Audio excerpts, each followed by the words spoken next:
Parole d'actualité sur Radio Côte Caraïbe. Bonjour chers auditeurs de Radio Côte Caraïbe. Aujourd'hui, Parole d'actualité nous emmène à Pointe-Noire avec monsieur Patrick Mango, le président de l'association donc des métiers du bois à Pointe-Noire, bien entendu, et qui va nous parler de deux journées importantes pour l'association, le samedi 13 et le dimanche 14 avril prochain. Bonjour monsieur Mango. Bonjour. Merci de nous rejoindre sur Radio Côte Caraïbe. Eh bien, on va rentrer rapidement dans le vif du sujet. Et déjà, pour rappeler à nos auditeurs, votre association, quels sont les objectifs?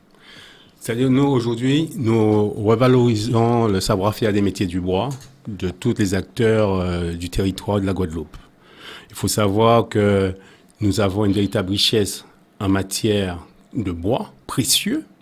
Comme la dernière fois, je suis passé sur votre radio, j'ai pu le marteler que nous avons du bois qui se gaspille dans nos forêts alors que ce sont des bois qui sont des espèces en voie de disparition dans d'autres contrées. Et nous avons cette chance d'avoir cette richesse où nous pouvons avoir du bois qui a une valeur de plus de 50 000 € le mètre cube, une fois travaillé.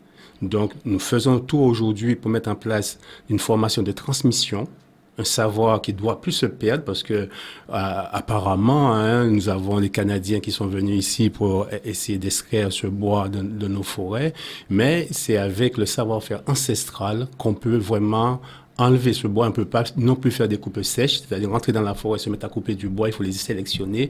Et géographiquement, vu que nous avons des montagnes, des falaises, nous devons faire absolument des sorties avec des câbles masques, les professionnels extérieurs ne peuvent pas vraiment faire. Donc, aujourd'hui, les jeunes doivent pouvoir se retourner vers cette filière, qui est une véritable richesse, et peuvent créer une économie circulaire autour de cette filière au bois. Très bien. Alors, on se retrouve, on le disait en préambule, quasiment un an à date pour cet événement. L'année dernière, justement, en 2023, vous avez organisé la fête du bois. C'était le 16 avril dernier. Quel bilan tirez-vous justement de cet événement? On pourrait dire quand même que c'est un bilan inespéré, c'est parce que c'était vraiment très réussi. Nous avons eu énormément de visiteurs et de professionnels et surtout des jeunes aussi, parce que l'accent est mis sur les jeunes qui sont venus pour voir ce que c'était vraiment la filière bois. Ça a eu du succès. L'année 2024, on devait effectivement faire la fête du bois aussi à Pointe-Noire et aussi à Ussel, en métropole. Mais il se trouve que pour Pointe-Noire, moi je préférais renvoyer tout cela à 2025 parce qu'il était prévu qu'il y ait 4 fois plus de gens à Pointe-Noire. Pointe-Noire n'est pas prêt pour ça. Donc pour 2025, nous serons prêts. Mais ma grande satisfaction, c'est que vraiment, on peut dire que le bois le vent en poupe actuellement. Alors oui, on a eu l'occasion d'avoir de belles images, à la fois de l'artisanat d'art, on peut parler de ça, des bijoux, mais tout ce qu'on pouvait faire comme produits dérivés autour du bois. Je me souviens de ces beaux lits, de ces beaux vases, avec différentes essences, comme vous l'avez dit tout à l'heure. Et puis aussi, je crois que dans la ville, vous avez fait déjà quelques transformations pour certaines maisons, justement, et les artisans se sont appliqués à démontrer déjà leur savoir-faire, n'est-ce pas? Je vois que vous êtes au fait des actualités. C'est vrai que nous avons entamé la rénovation des maisons abandonnées, des maisons abîmées dans le bourg de Pointe-Noire, parce qu'il y en a énormément. Donc nous avons pu monter aussi une société immobilière et nous apportons beaucoup d'aides, même des aides financières pour pouvoir rénover ces maisons, qui deviennent par la suite une habitation ou alors un espace commercial. Mais l'idée, c'est de faire en sorte que le bourg de Pointe-Noire devienne une vitrine, une rue vraiment touristique. Nous avons entamé aussi les habillages de façade avec des essences bois, qui est un peu, on va dire presque endémique de chez nous, la méthode, la façon de le faire. Nous avons le dernier tailleur des centres qui est en train de transmettre aussi son savoir-faire. Pour cette manifestation qui aura lieu le 13 et 14 avril 2024, il sera présent. On verra des ateliers. Alors, on va y revenir dans un moment vraiment pour faire le focus sur cet événement de cette année. Ce qui nous attend donc à Pointe-Noire, vous avez commencé à le dire, le 13 et le 14 avril prochain. Mais je voudrais revenir avec vous sur cette édition 2023. Je me souviens aussi qu'il y avait une maison à gagner, je crois. Il y a eu une maison, un bungalow. Voilà, c'est ça, tout à fait. C'était un bungalow, mais vraiment hors du temps, si on peut dire. Et il a été gagné. Et qui est déjà aussi aux enjeux de la transition écologique. Tout à fait. Donc il a été gagné, C'est pas pour être chauvin, pas un Pointenoy, rien. Mais ce que les gens doivent comprendre, c'est que c'est vrai, il y a des gens ont acheté des tickets partout sur le territoire. Hein. Oui. Ça aurait pu être quelqu'un dans ce Bertrand qui aurait pu gagner, Absolument. mais la concentration de la vente des tickets même a été faite à Pointe-Noire. Ce jour-là, il a fallu arrêter la vente des tickets. Là, il y avait une queue pas possible pour faire le tirage. On a dû arrêter la vente des tickets. Oui, parce que nous avons eu la chance justement sur place de pouvoir voir en direct à quoi ressemble cette maison, les potentialités qu'elle propose, les dispositions. Donc je pense que chacun a eu l'occasion de rêver même de cette maison. Oh, c'était au-delà du rêve. Chacun s'est vu s'approprier cette maison. Absolument. Parce qu'ils ont pu la visiter. Il y avait des commentaires qui se faisaient autour de cette maison. Oui, ça a été un véritable succès. Donc aujourd'hui, vous l'avez dit, vous êtes axé sur la transmission. Donc ce que je vous propose, c'est qu'on va marquer une légère pause de façon à, parce qu'il y a eu 2 temps forts qui ont marqué ce qui nous attend d'ailleurs. On a eu d'abord un événement au mois de février avec un échange auprès des aînés, et puis on va venir vraiment sur les 2 jours donc qui nous attendent, le 13 et le 14 avril prochain. Donc je vous propose cette légère pause et on revient tout de suite.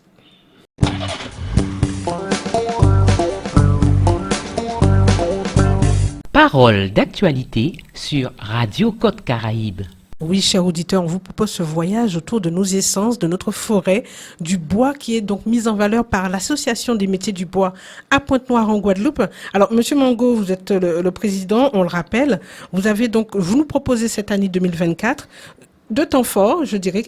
Un rendez-vous qui a déjà eu lieu, c'est la rencontre avec les aînés pour raconter comment eux utilisaient le bois. Et puis cette journée porte ouverte, c'est 2 jours de porte ouverte, le 13 et le 14 avril prochain. Alors je voudrais que justement vous puissiez nous raconter comment s'est passé cet échange avec les aînés. Eux qui sont, je dirais, la mémoire de nos us et coutumes. Myriam, vous l'avez très bien dit, hein, c'est vraiment la mémoire, parce qu'on parle de transmission. Mais on a tendance à ne pas aller vers les aînés. Et les aînés même ils vous disent que, bon, aujourd'hui, on n'a même pas le temps aussi de nous occuper de nos enfants. Nous, on s'occupe de nous. Et il a fallu quand même leur dire, mais écoutez, si demain, plus rien ne rentre sur le territoire, vous avez été témoin de ce que faisaient vos parents. Absolument. D'accord? Vous êtes en mesure aujourd'hui de le transmettre parce que vous êtes le dernier rempart. Le dernier rempart qui va nous permettre peut-être de comprendre, de connaître. Et à mon grand étonnement, on a eu pratiquement 70 aînés de Pointe-Noire qui étaient présents ce jour-là et qui ont pu raconter ce qu'ils ont vécu, ce qu'ils ont vu. Bon, il y en a quelques-uns parmi eux qui ont dit qu'ils ont vu, mais ils n'ont pas vraiment vécu. On leur a raconté. Ils ont expliqué comment ils vivaient à cette époque. Comment les gens allaient chercher le bois dans la forêt, comment ils cultivaient leur alimentation au-dessus de la terre. D'accord? Et c'est vrai que ça a duré quand même jusqu'à 16 heures. De 9 heures à 16 heures, ces aînés ont pu transmettre ce jour-là. On avait des jeunes qui étaient présents. Oui, parce que souvent on le regrette que lors de ce type de réunions, de conférences, que les jeunes ne soient pas présents. Mais là, vous dites qu'ils y étaient bien là pour écouter. Voilà, ils ont parlé de leur petite case, à combien ils étaient dans une petite maison, comment ils faisaient, comment ils s'organisaient. C'était vraiment extraordinaire. Oui, la transmission. Voilà. Alors justement, c'est ce que vous avez choisi comme thème cette année.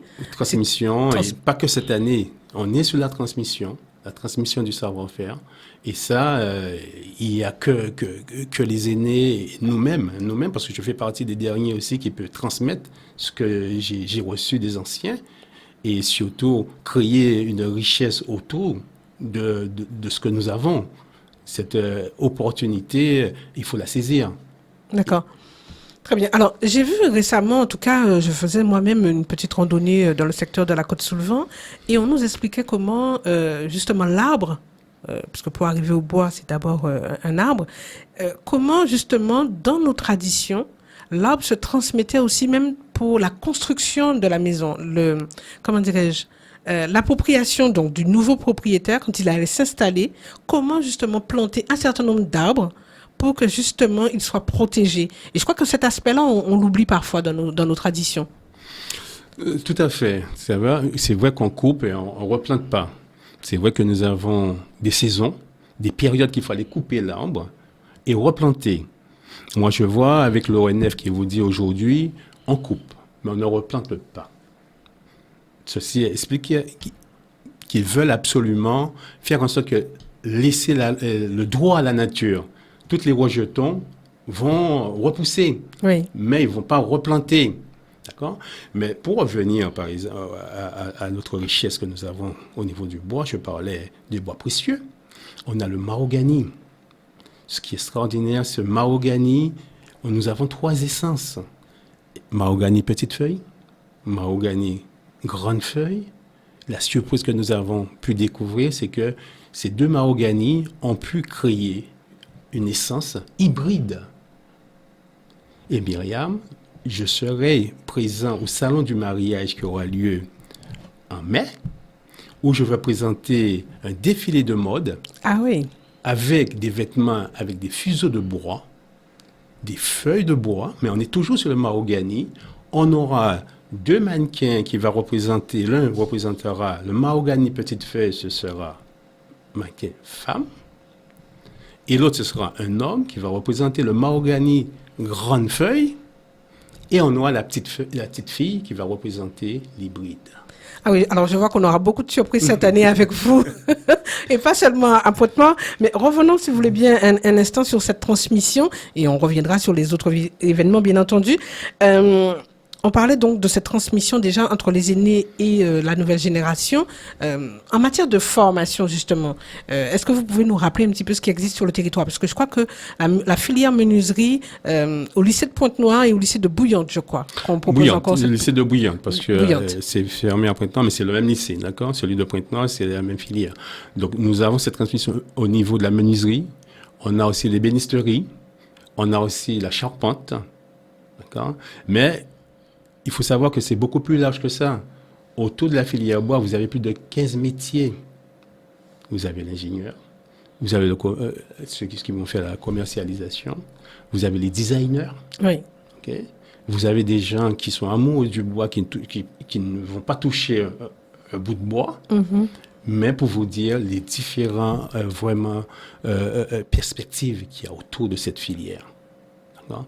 Il faut absolument que on parle du retour de l'exode. Il faut absolument préparer le terrain pour que nos jeunes qui sont partis, nos cerveaux qui sont partis, qui puissent revenir ici et pouvoir travailler à compétences égales. Très bien. Alors, on va venir maintenant à ces 2 journées portes ouvertes, le samedi 13 et le dimanche 14 avril prochain. Alors, je crois que 2 éléments marquent la journée de samedi. Vous avez une conférence, mais aussi des ateliers pratiques. Est-ce que vous pouvez nous en dire plus? Nous avons des ateliers pratiques. Nous allons avoir, j'ai parlé des essences. Les essences, on va avoir des ateliers où le public pourra venir et poser ses propres essences. On aura quelqu'un qui fait de la pyrogravure qui permettra, vous allez identifier, mettre votre nom et Sur le l'objet. poser, histoire de dire, j'étais là, Oui. j'ai fait, je sais aujourd'hui poser des essences. Je pourrais aussi le fabriquer parce que dans l'atelier, ils vont apprendre à fabriquer des essences. D'accord. Ils sauront avec quel bois qu'ils sont amenés à le faire. D'accord? Et à chaque fois, ce sera une forme de musée parce que à chaque fois qu'ils voudront, ils pourront passer sur le site et voir les essences qu'ils ont posées. D'accord. On va avoir aussi des maisons, véritables maisons de 20 mètres carrés où le bordel sera fait avec des golettes.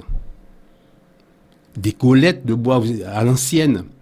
Au lieu de mettre du bordage bois, ce sera des golettes. Alors, qu'est-ce que vous avez pris le golette? Parce que moi, la golette, c'est celle pour cueillir les fruits. Alors, C'est des fuseaux de bois. D'accord. Et des bois bien particuliers. Oui. Ça s'appelle bois chandelle. D'accord. Et ce bois-là fera office de bordage qui va entourer la maison, comme à l'ancienne. Sauf qu'il y aura une touche de modernité. Au lieu que de mettre de la chaux à l'intérieur pour faire les murs, on aura un pare-pluie pour éviter que l'eau rentre. Mais il y aura aussi des garde-corps avec les golettes. Et ça, ce bois-là, nous le récupérons chez nous, dans nos forêts. Juste là. Juste là.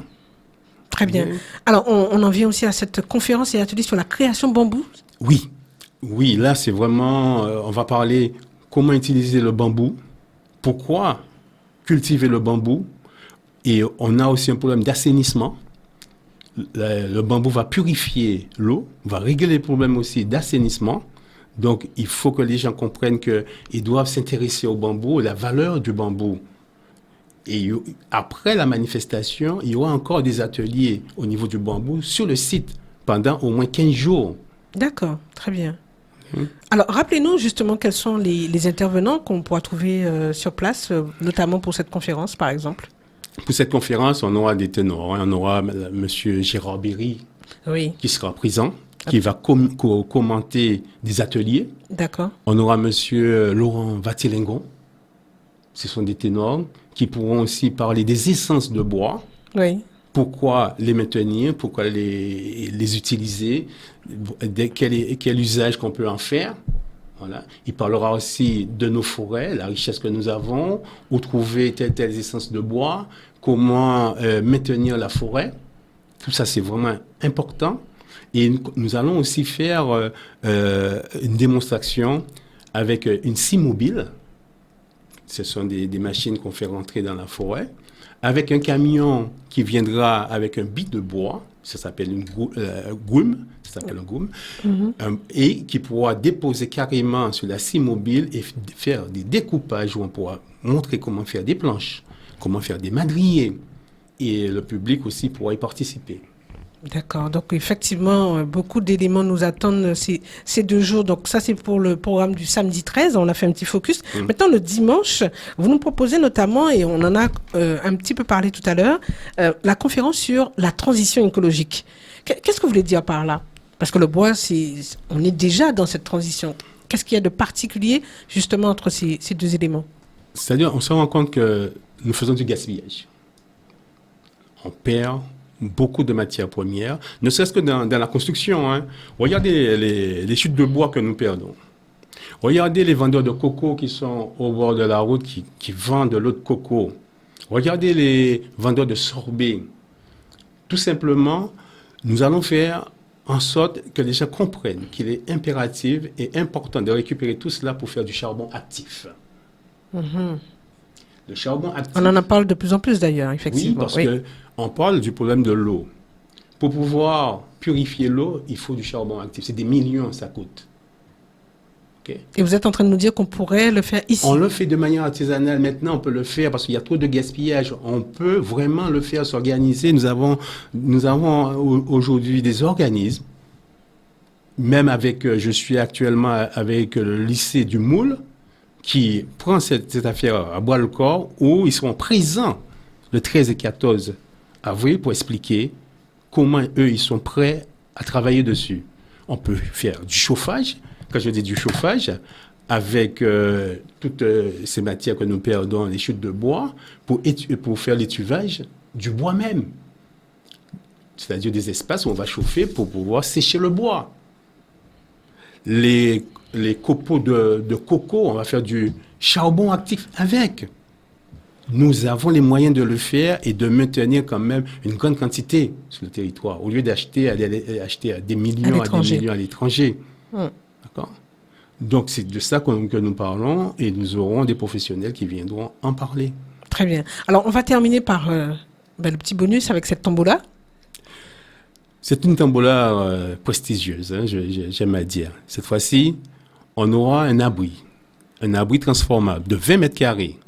Vous pouvez le transformer en abri de piscine, si vous voulez, en abri de jardin, si vous voulez, et un bungalow.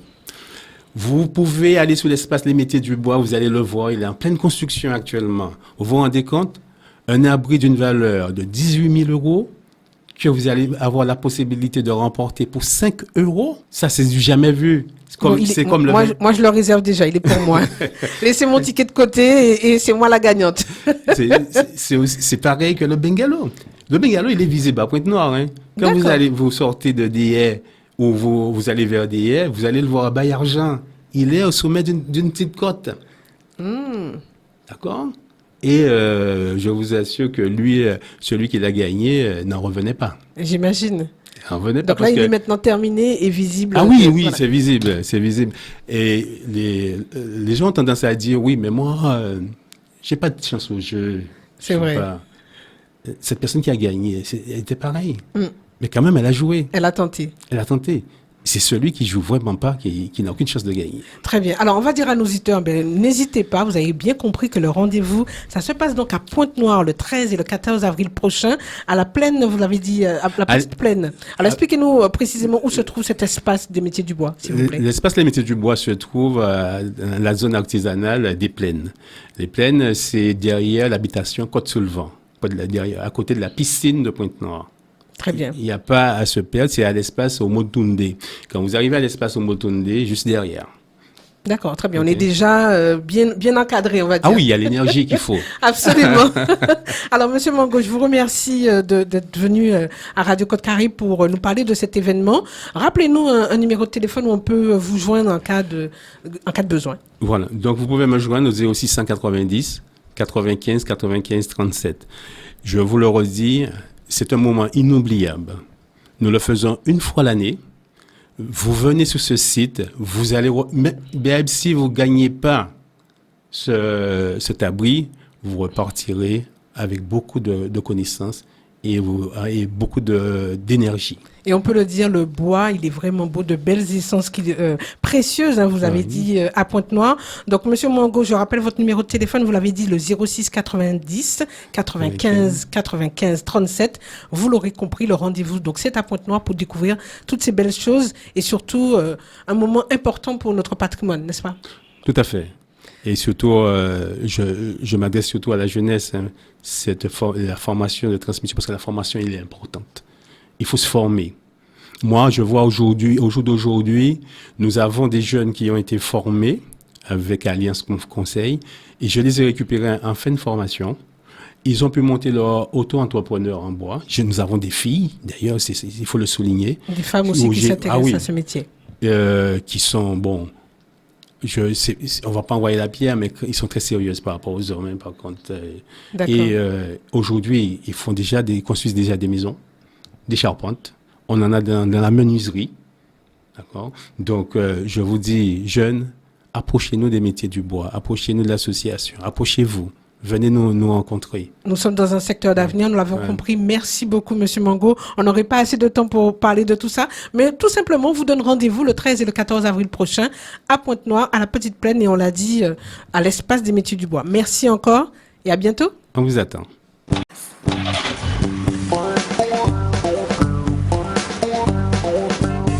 C'était Parole d'actualité sur Radio Côte-Caraïbe.